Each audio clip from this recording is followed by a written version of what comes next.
Firstly, let me brief you on the program for today.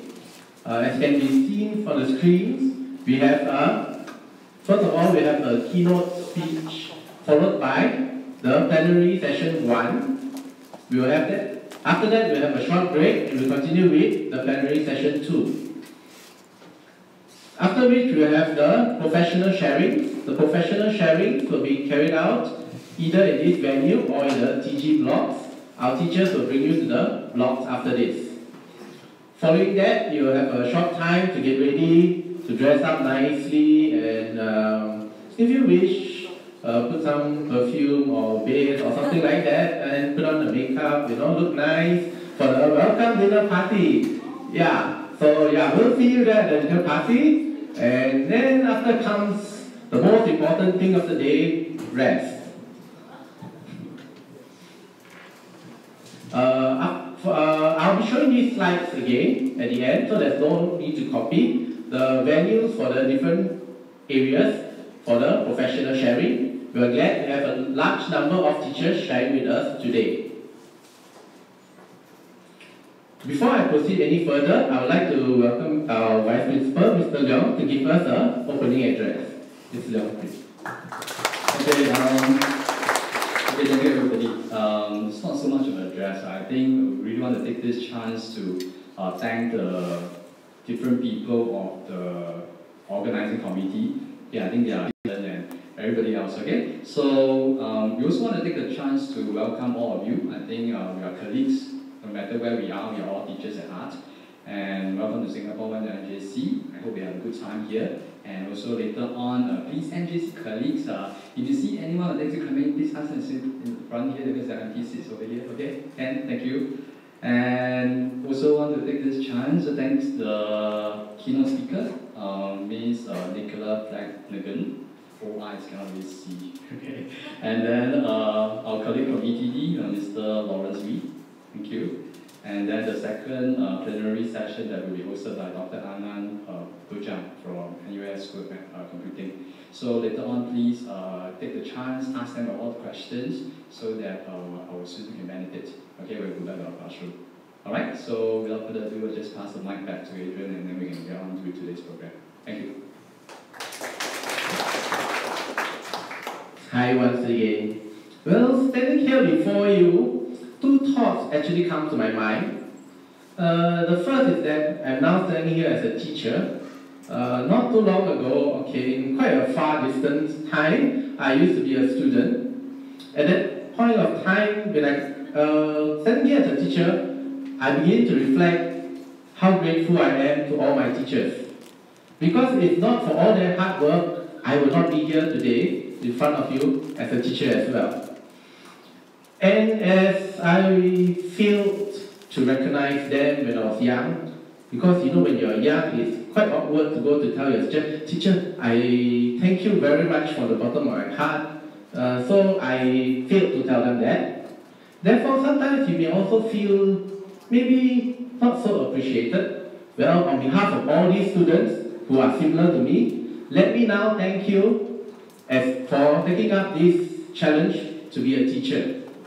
You never really know how far your influence have gone. Yeah, because there are people like me who failed to tell my teachers, and unfortunately, I may not be able to tell all of them at this present moment. The second thing that comes to my mind is actually on how much technology has come about since I first went to school. At that time, we used to sit down as students, we would go to see the best computer of the day. It was an Apple IIe, and it had an awesome 20 megabyte hard disk drive. Man, that was the state of the day. Today you have a thumb drive that has 3,200 times that amount of hard disk. But at the end of the day, it's how well teachers have managed to use technology in order to teach. Okay, the technology is only a tool. And we have some wonderful teachers today who will be sharing to us on the use of technology. The first of all, we have Ms. Nicola Flanagan. Ms. Flanagan is the head of the Ms. Flanagan is the Head of Innovation at Oakley State School in Brisbane and has played a key role in managing the evolution towards digital normalization over the last 5 years. Believing firmly in the power of technology to connect, ignite, and motivate, she oversees an ever-evolving student-led makerspace, a community-led Young Innovators program, and is currently working with her school towards their STEM vision. Having a personal belief in the power of students to make a difference, Ms. Flanagan has also worked to give students the opportunity to become designers and creators of solutions. Will you then please join me in welcoming Ms. Nicola Flanagan to present to us her insights on the use of technology in education.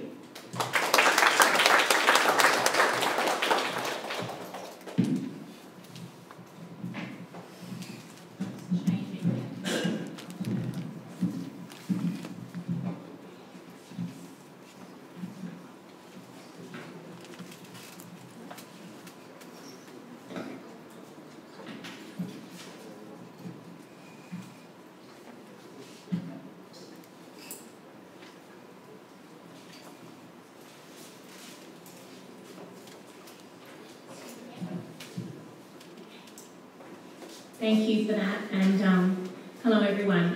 As you were just shown, my name is Nicola Flanagan. I'm Head of Innovation, I should say, at Oakley State School, which is a small school in Brisbane, Queensland, Australia. Just to get an indication of who's been to Australia, just hands up in the air if you're from Australia or been to Australia. Queensland, who's been to Queensland? Who's been to Brisbane? Okay, a few people have been to Brisbane. And I've been invited along today to share with you the journey our school has been on for the last 5 or 6 years that has placed us in an optimum position to be ready to cater for the students of the future. Many schools come to us and they ask, what is it that you've done? And it's almost as if they're looking for a quick fix, those 3 or 4 strategies that they can put in place over the next 6 months and achieve what we've essentially achieved over the last 5 or 6 years. And what I always say to them is that it has been quite a journey with a lot of strategic decision making, some enormous leaps of faith, a very supportive community, a very hard-working group of teachers that have placed us in the position that we find ourselves now. I'm just putting up my contact details for you there, and I'll put them up again at the end. I just think it's useful for people to know how to contact me at the end, or if you have any questions, feel free to tweet them using my Twitter tag, and I'll make sure that I get back to you, if not today, then over the next couple of days. To give you a little bit of context about us and our school and our community of learners, Oakley State School is nestled away in a little hidden corner of Ashgrove, and Ashgrove is about 10 kilometres from the CBD of Brisbane.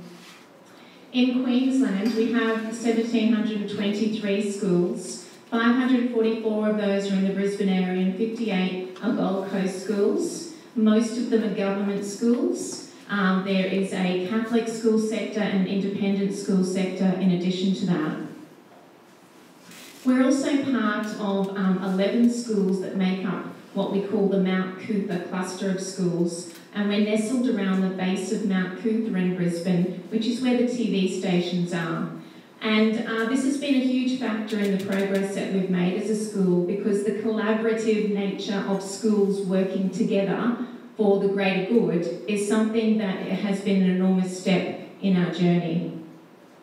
And I have got a little movie there that I'm going to show that was created by the cluster of schools to demonstrate that we do have a shared vision. And for those who have never been in Queensland, never been in Australia, this does just give you a little insight into what our schools look like and feel like. No.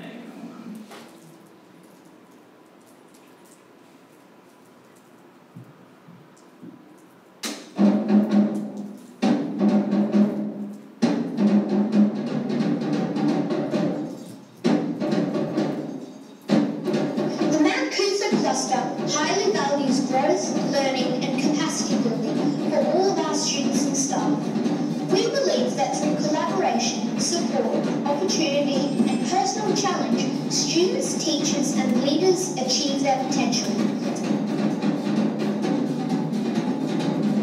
Together, we make our cluster a truly unique and innovative learning community.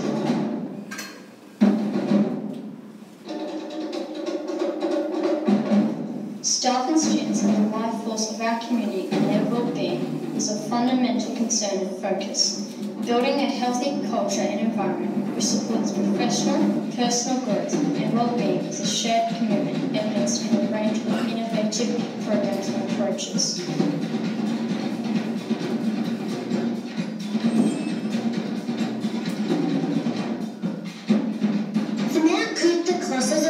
Extension and enrichment programs challenge our students to be resilient, curious and critical thinkers who can question and engage with digital technologies.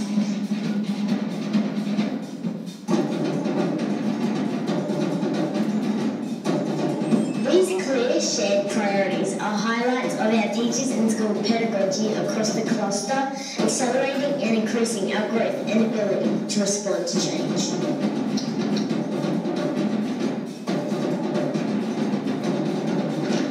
The culture of our cluster enables teachers and school leaders to learn and achieve excellence.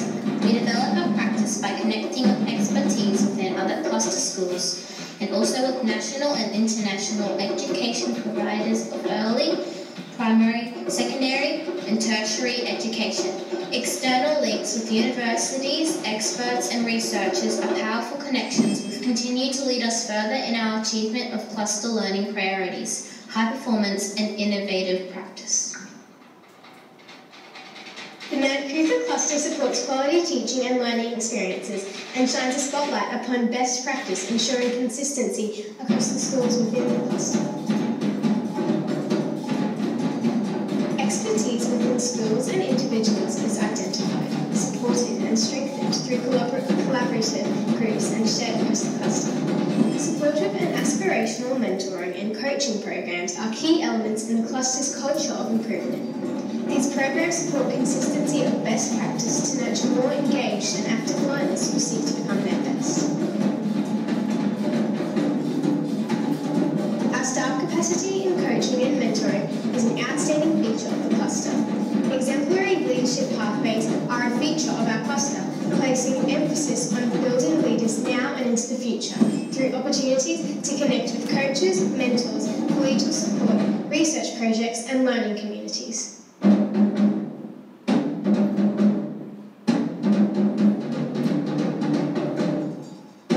Mount Coot Cluster is a community of educational professionals who embrace, celebrate and commit to shared goals through delivering planned, sequenced and scaffolded learning. Our vision is achieved through strong partnerships within an open, feedback-based culture in which we work collaboratively while respecting the needs and strengths of colleagues in a professional manner.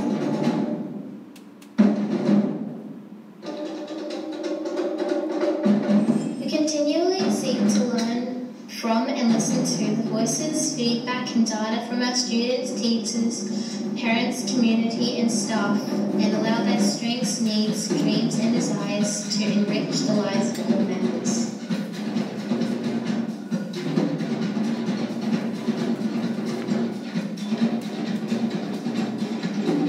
Student success and well-being is a reflection of shared decisions, a sustained focus on improvement and excellence by our cluster, staff and schools.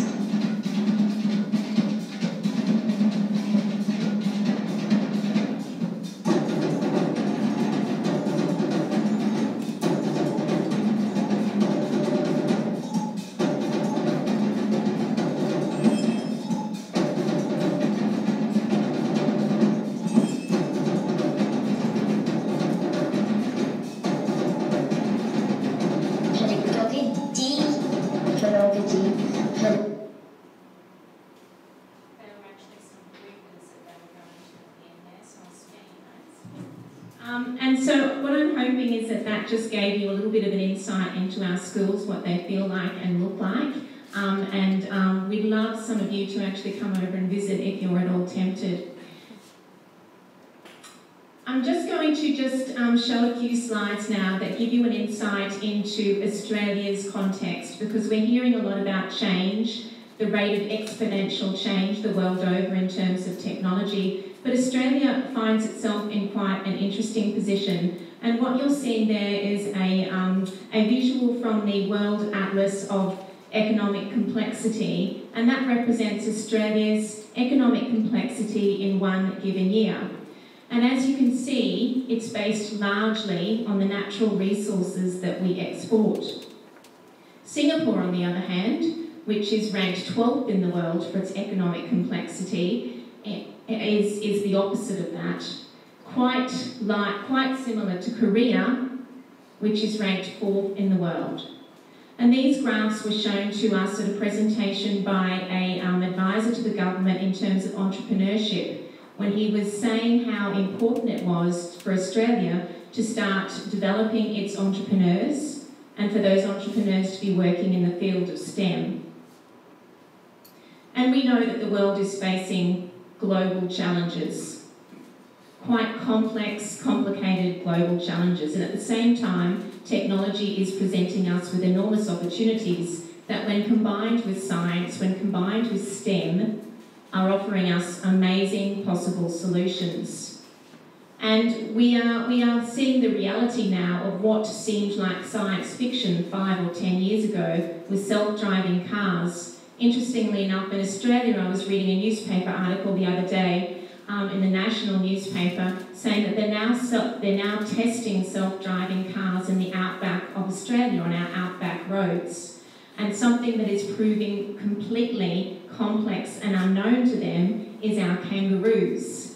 So our kangaroos, which are hit 16,000 times a year in Australia by cars on our outback roads, are completely unlike any of the animals that this software was tested on. They are actually tested on, the software was tested on moose in Sweden. So when they go into the outback of Australia and they are dealing with the shape of a kangaroo and the complex way it actually moves, where if it's jumping it seems like it's far away from the machine, whereas if it's on the ground it's quite close to the machine, this is proving very, very complex for these software engineers to deal with, the complexities of living in the outback of Australia.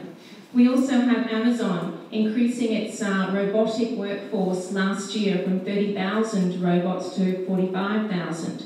Interestingly enough, it also increased its human workforce by 50% in the same time.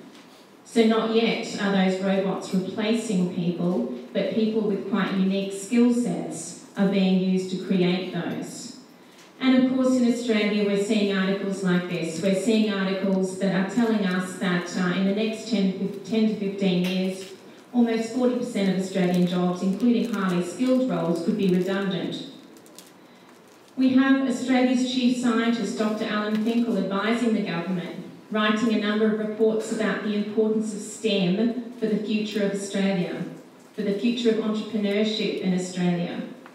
And he's saying that we know that STEM skills are critical to Australia's future prosperity.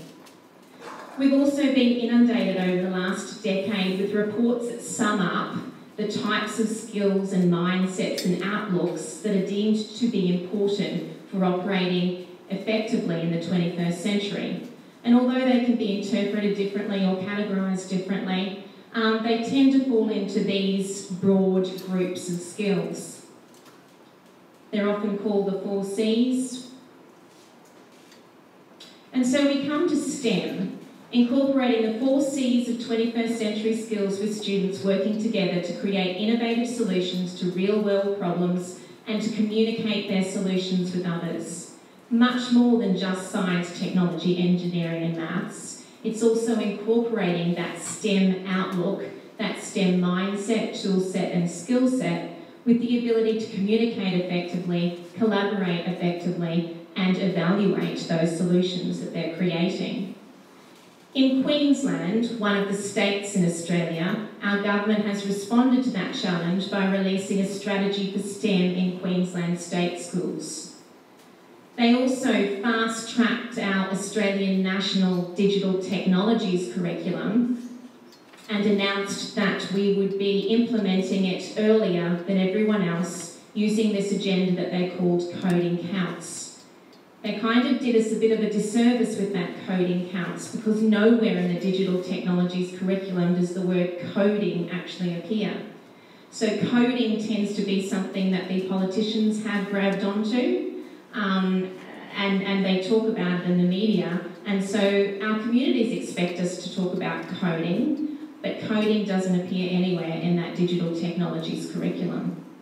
So the fact remains, how do we as a school make strategic steps towards what needs to be a new vision for learning? And these have been the key steps for us as a school. And I'm not saying for 1 minute that these should be the steps that every school takes. These have been the steps that we've taken, and some of them have been absolutely key to where we find ourselves now, which is that we're being nationally recognised as early adopters of the digital technologies curriculum and the mindset and tool set and skill set that comes with that. Because the Australian digital technologies curriculum is aimed at creating students or supporting students to be confident creators of digital solutions. And it's different to anything that we've had before. A completely new curriculum, which isn't just about ICT, it's about students becoming confident creators of digital solutions. One of the first things that we did was that we really supported our staff very, very well and very, very deeply to embed ICTs within their teaching and learning practices. That's an image of the Australian National Curriculum. It shows the 8 learning areas and 3 cross-curriculum priorities, but also, very importantly, the 7 general capabilities which go right across all of the other learning areas. One of them is ICT. One of them, importantly, the STEM, is critical and creative thinking. So what we're suggesting to our community and to our teachers is that not only ICT, but critical and creative thinking should be embedded across everything that we're doing.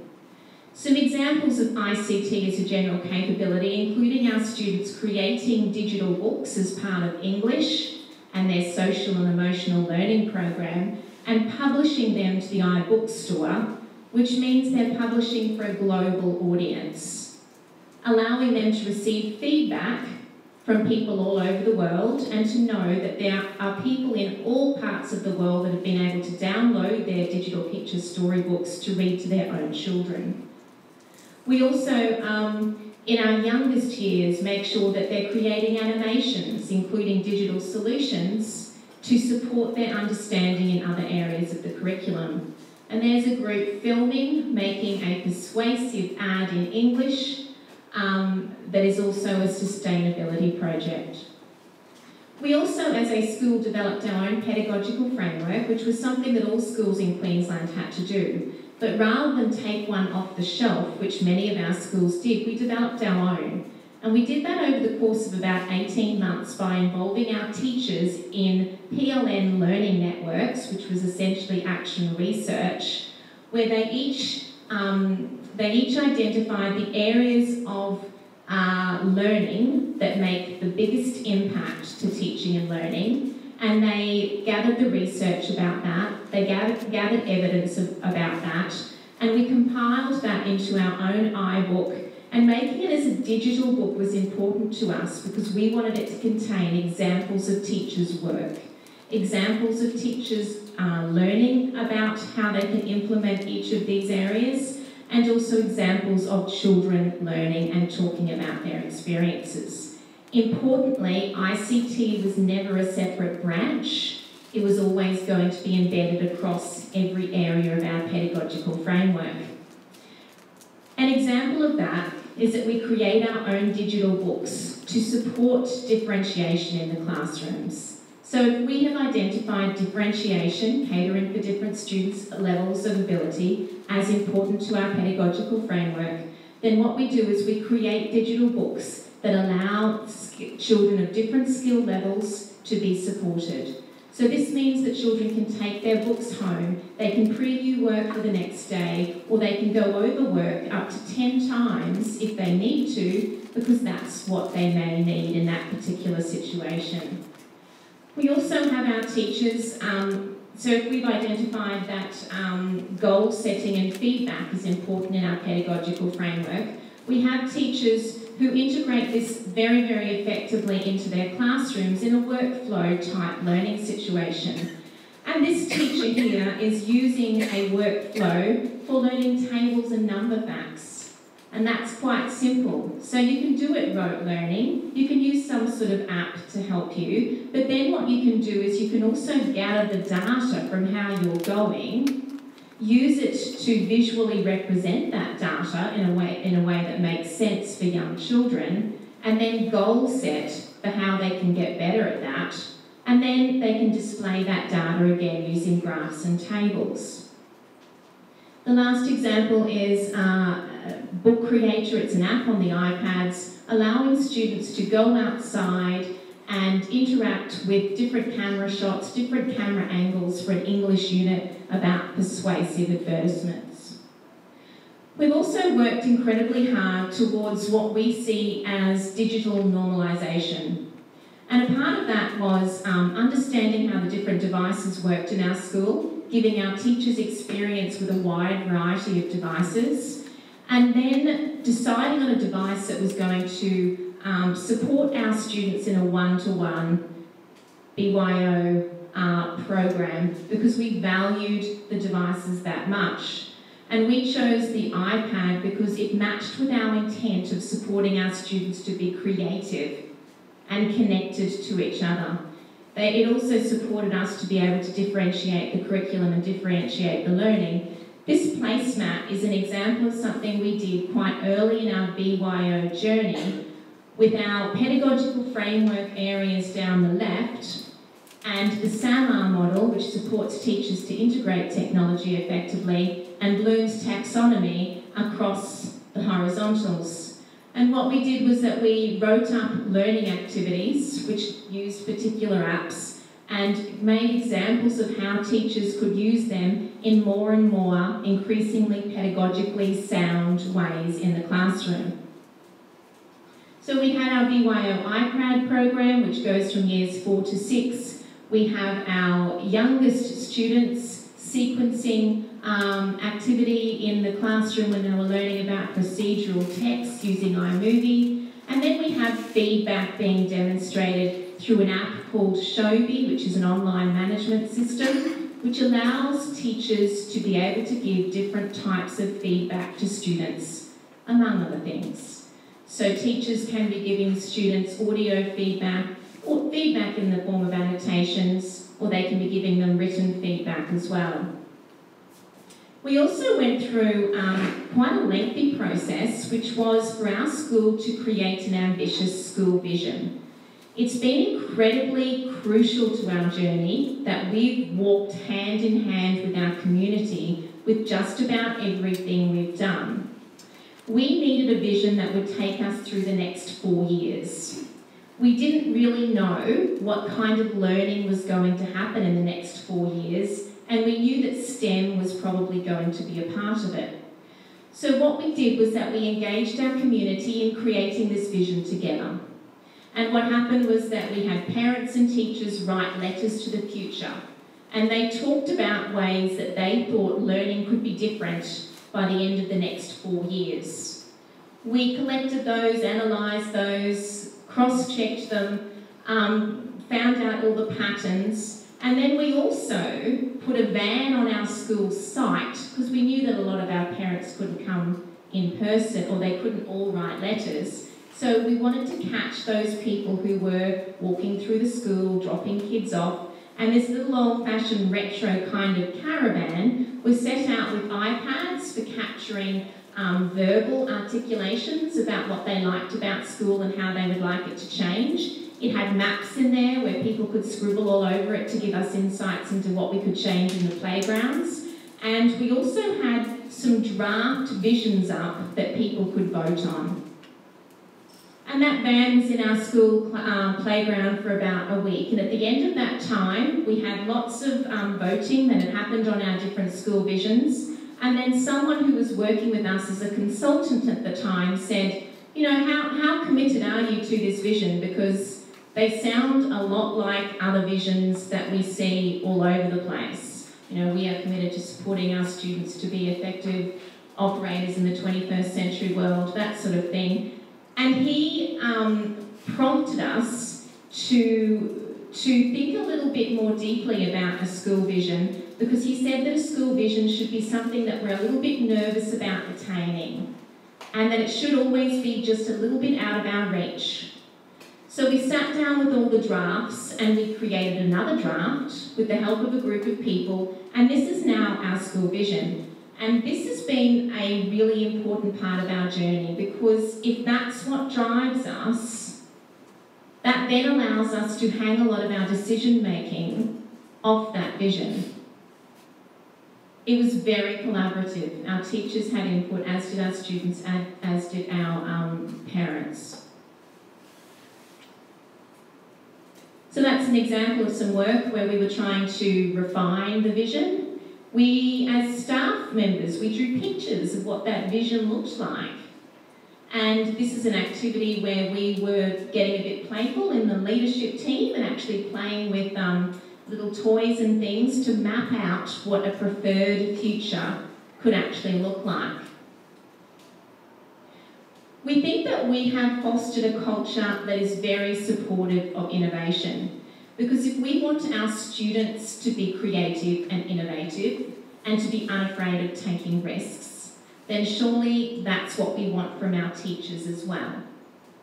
And teachers are generally people who like to stay in safe ground. So we've had to push our teachers a little bit out of their comfort zones, let them know that it's okay to take a risk, okay to try something new. Here we have teachers working with some design thinking tools, students using hexagons to make connections. That's the feedback from the on the iBookstore from those digital books. And we have examples of Minecraft being used in the English curriculum to support students' connection with character development. So if you can actually be Rowan in the novel Rowan of Ren, creating your world and then stepping through that world, is that going to bring you a greater depth of understanding of character in that story? We would say absolutely yes. And that's an example of a teacher having a go, not really sure of what the outcome was going to be, knew his kids loved Minecraft. So supporting teachers' mindsets to change. What we've implemented is a model of practitioner inquiry, which is essentially action research. But we have been using NoTosh as a consultancy, and NoTosh is a company who works with workplaces, not necessarily just educational workplaces, and they help them to use a process of design thinking to help schools to shift mindsets and to help schools innovate. Now, this is an example of an iBook that we curated to collect the students, to collect the teachers' work in this area of practitioner inquiry. And how might we, this was one of the teachers' questions that he researched, how might we provide relevant and engaging opportunities for able students so that they have a real-world outlet for coding? The beautiful thing about using design thinking as our framework is that it's integral to the new digital technologies curriculum.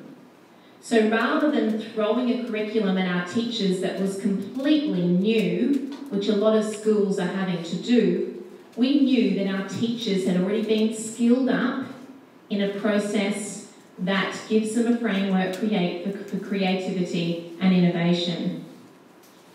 We also try to get our staff involved in quite innovative, creative professional learning situations. And this was a MasterChef kind of challenge that we went to the local high school for on our first pupil-free day of the year. And the focus for us was teamwork, the essential nature of communication, and innovation. Practitioner inquiry, that is the front of a digital book that we've created to curate their efforts. And the last round of practitioner inquiry, we got the teachers to share, just in a 2-minute iMovie that we'd given them a template for. Another key factor in what we've done as a school is that we have seen the early adoption of the new digital technologies curriculum from prep through to grade 6 as an opportunity.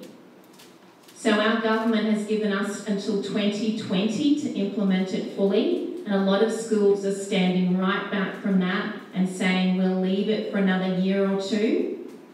But we jumped right in because we saw it as a curriculum for our students, and we've been taking that rather slowly, trialling and experimenting with it first and assessing parts of it just this year. You can see that's a really good visual image of it if you're not familiar with it. At the heart of it is creating solutions. There's two parts to that, design and technologies and digital technologies. The types of thinking, computational thinking, programming, coding, systems thinking, how things fit together to create a whole, and design thinking, which is the one I was mentioning before. How does that look across our school? Our younger students are using little robots called B-bots. No screens attached. There's a forward arrow, there's a left, there's a right, there's a back. Some of our students are working in Swift playgrounds to understand the language of Swift coding. In this case, they were doing an unplugged activity, which was a dance sequence using the language of coding. This student is creating a digital solution to educate the community about an impending natural disaster linked to geography. He's using a makey there and Scratch. Just going to show you a movie which was created by our Queensland Professional Teaching Association. There is a suite of them where they're trying to showcase the early adopting schools of this digital technologies curriculum.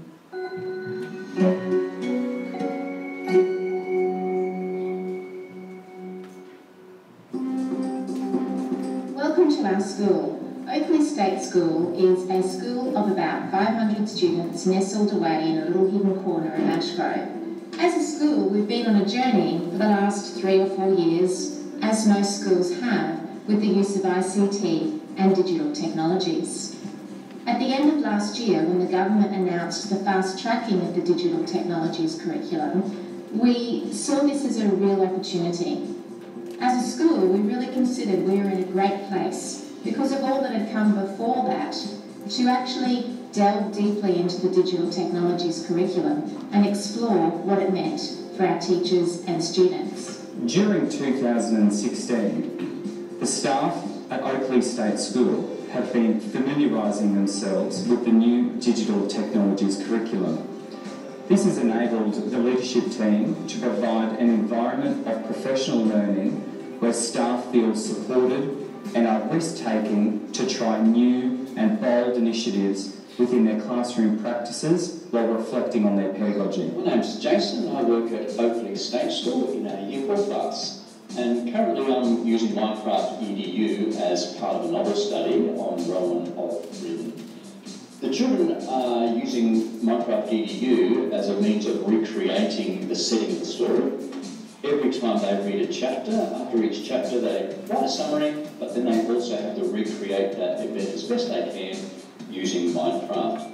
By utilising their passions, it then just motivates them in the classroom to keep them entertained, number one, but keep them motivated, willing to learn, and it really brings out those students also that you think are very quiet and not picking up as much. They actually come to the fore because it's an area that is non-risk. They are using their avatar, and so a lot of the shy children are very happy to get out there and get involved. In Year 6, we're providing students with a range of opportunities to create digital solutions. So, for example, in geography, we are getting them to work with Scratch animation. They have to create a quiz that they will then give to Year 3 students to answer questions about Australia. Then when the grade 3 children have done the quiz, they give feedback on how they could improve it. So we're researching neighbouring countries the children are going to collect data on those countries. Then they're going to make comparisons between that country and Australia. They're going to interpret that data and then create an infographic. And this can be quite a difficult task, so we chose the infographic, and we think that will be a really interesting addition to the digital toolkit. As a part of the design process, we were able to take our games, each student, and swap it with someone else so that they could get some feedback on their design and how they could improve it, things that were good about it. We were able to talk about, in a game, how the first level is often the simplest level and it progressively gets harder as you work through the game, and more characters get introduced as you work through the game. And we also talked about lives and how in a real game you have generally about 3 lives and the benefits and the pros and cons of that. So that was a really rich learning experience in it. We're using 3D printing as part of a design thinking unit. So students actually find an improvement for our current classroom.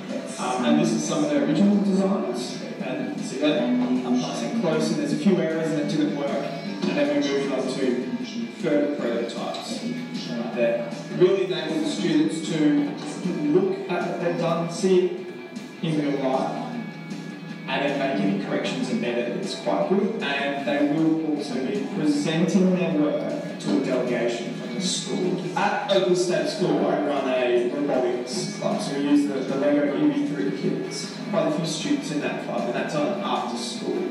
So the students actually come, they give up 2 hours of their own time, and we go through a range of programming problems, a range of tasks that they have to complete that involve quite a lot of deep thinking and problem solving as well as planning. Our approach as a school is to familiarise ourselves with the curriculum first, to really delve into it deeply, to be able to understand it, and in understanding it, hopefully be able to make connections between it and other areas of the curriculum. It's going to require of us that we work with our communities, our parents, our teachers, and our students to be able to really take advantage of that opportunity.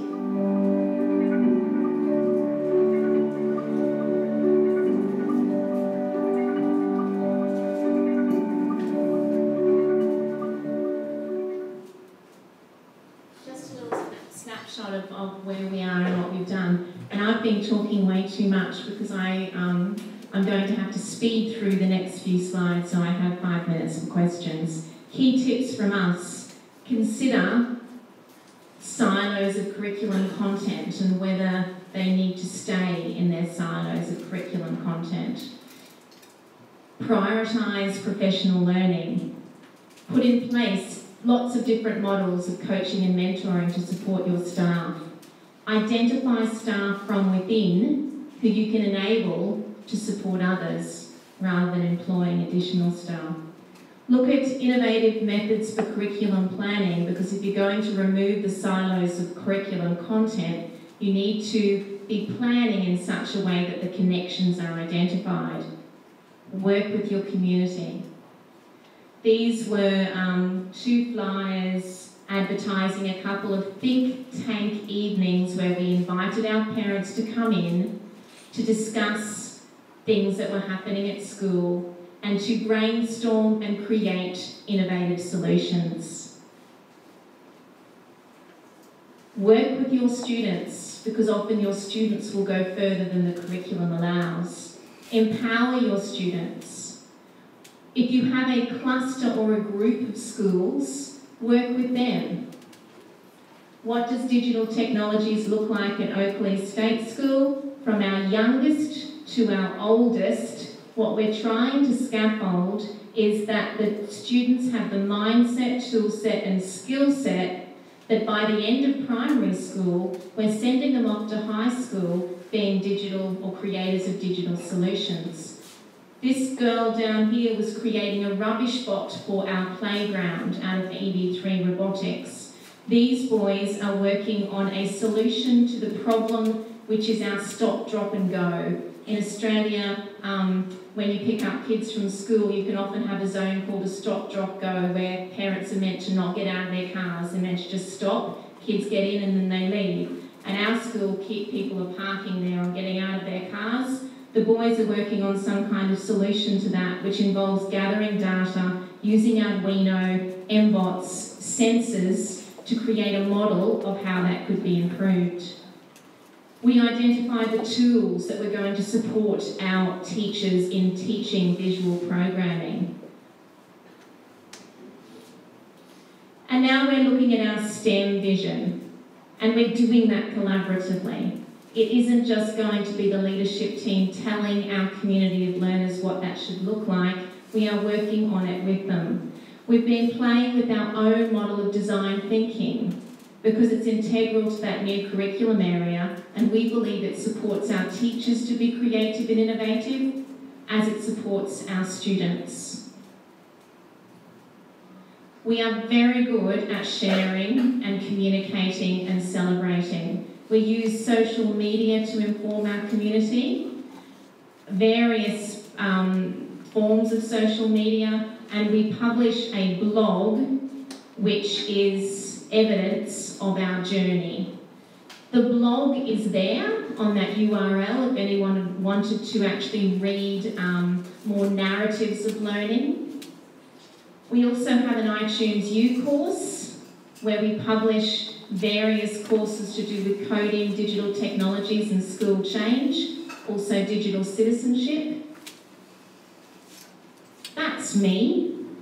And I came to a very sudden finish then because I caught sight of the time while that video was playing.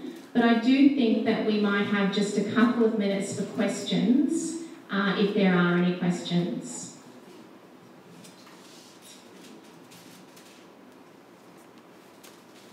Well, I might close that then. Thank you very much. I've enjoyed sharing our... No, you've got a question? Yes. I have a question. What would you say was the greatest challenge that you had in implementation, and how do you manage to overcome it? It's teachers' mindsets. And it's just a slow, gradual journey with teachers, I find, and implementing a range of different models of support. Making sure they have the tech in their hands first, that's really important, and making sure that they can use the tech in ways that support them professionally.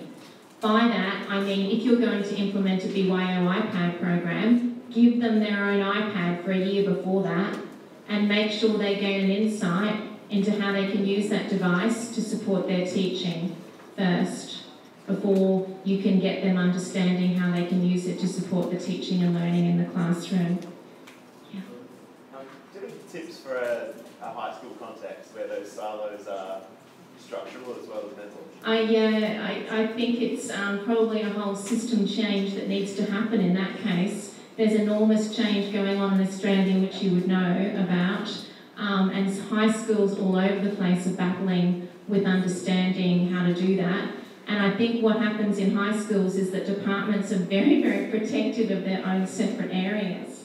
And I think it's difficult, and I think that change has to come from the top, whether it be the top of your school or more higher than that. Any other questions? Yes. Yes. Having a classroom with so many different projects, how do you manage? Is there any tips to how do you manage to get through all of the projects? Yes. I think it's just about project management and working on students from the time when they're very, very young for them to work through stages of being able to manage their own project. As part of that digital technologies curriculum, project management is a very central part of it. So with our younger students, they're not having to go through the whole process. It's only with our years 4, 5s and 6s where they pull the whole process together. So it's as much about our kids having ownership over the process and understanding the steps of the process as it is for teachers to be able to get around to everyone, I think, because it's hard, isn't it? Any other questions? Yes. And how did you manage to persuade all the teachers to participate in your project? Do you have any struggle with the teachers or something like that? Yeah. It's very innovative and not everyone can accept this. No, and our school isn't perfect. There are still teachers in some of our classrooms who are resistors and very, very late adopters. I think what you have to do is to make the vision of it very clear and to make it a collaborative vision, and then to do it slowly with the people who are interested in being involved first. And often it's the teachers with the good pedagogy and good curriculum knowledge, you know, that whole TPAC model, that will win others over. It won't be the young guns coming in who don't have a lot of curriculum knowledge or pedagogical knowledge. It'll be the experienced teachers who are already good teachers who will be able to take on the technology in an effective way. We've worked with technology in such a way that we now realise that technology is simply a tool and that it's used when it's the best tool for the job. So if it's not the best tool for the job, don't use it. But if it is the best tool for the job and it's going to potentially transform the learning experience for those kids, well, it should be being used. Thank you very much. I'm going to bring that to a close, and I'm quite on time, I think. So thank you very much, and thank you to the organisers for inviting me and being so hospitable to myself and my brother over there. Thank you very much.